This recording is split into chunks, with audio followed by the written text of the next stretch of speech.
જ્યાં હંમેશા સમાજનું સારું કામ થતું હોય ત્યાં હવનમાં હાડકા નાખવાની કામગીરી આજની તારીખે પણ આપણા જ સમાજની 2% ટપોરી ગેંગ કામ કરી રહી છે.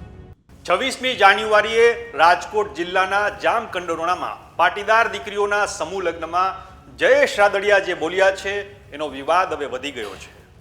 જયેશ રાદડિયાના વિરોધીઓ અને તેમના જે સમર્થકો છે એમની વચ્ચે સોશિયલ મીડિયા પર યુદ્ધ શરૂ થઈ ગયું છે. વિગતે વાત કરીએ આ વિડીયોમાં. નમસ્કાર, તમે જોઈ રહ્યા છો વાઇબ્સ ઓફ ઇન્ડિયા અને મારું નામ છે ઇમરાન. ભાજપના ધારાસભ્ય અને પૂર્વ મંત્રી જયેશ રાદડિયા બોલ્યા હતા કે સમાજના 2-5% લોકોની ટપોરી ગેંગ હવનમાં હાડકા નાખવાનું કામ કરે છે.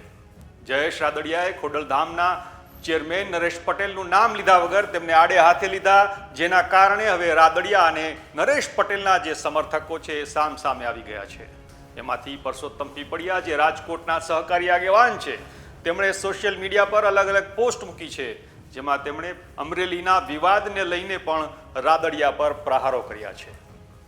તેમણે પોસ્ટ શેર કરી છે કે સમાજની દીકરીઓના વરઘોડા કઢાવનારના સમાજના સ્ટેજ ઉપરથી હારતોરા થતા હોય ત્યાં પણ મારો સમાજ તાલીઓ પાડે છે. જ્યારે પક્ષ સામે સમાજની તરફેણમાં બોલવાનું થાય ત્યારે પાટીદાર નેતાઓ ફાટીદાર થઈ જાય છે. રાજકીય તાકાત ધરાવતા હોય તો શું સમાજે તમારાથી ફાટી મરવું? મોંમાં આંગળા નાખવાનું બંધ કરો. કોઈના ઉપર આંગળી ચીંધતા પહેલા તપાસો 4 આંગળી આપના તરફ છે. સમાજની પાયલગોટીના મુદ્દે ઉવાજ કે ઉકાળો નહીં ઠાલવનારાઓ સ્ટેજ મળે ત્યારે હાકલા પડકારા કરે તે નરી કાયરતા. સ્ટેજ મળે ત્યારે થતા શુરાઓએ એકાદ હાકલો પડકારો અમરેલીની દીકરી માટે કરવો જોઈતો હતો. લૂંટારો રોબિનહુડ અને શેઠ ભામાશા વચ્ચેનો ફેર સમાજ જાણે છે. સત્તાનો મદ રાજા રાવણનો પણ નથી રહ્યો, તે ધ્યાને લઈ હાકલા પડકારા કરવા જોઈએ.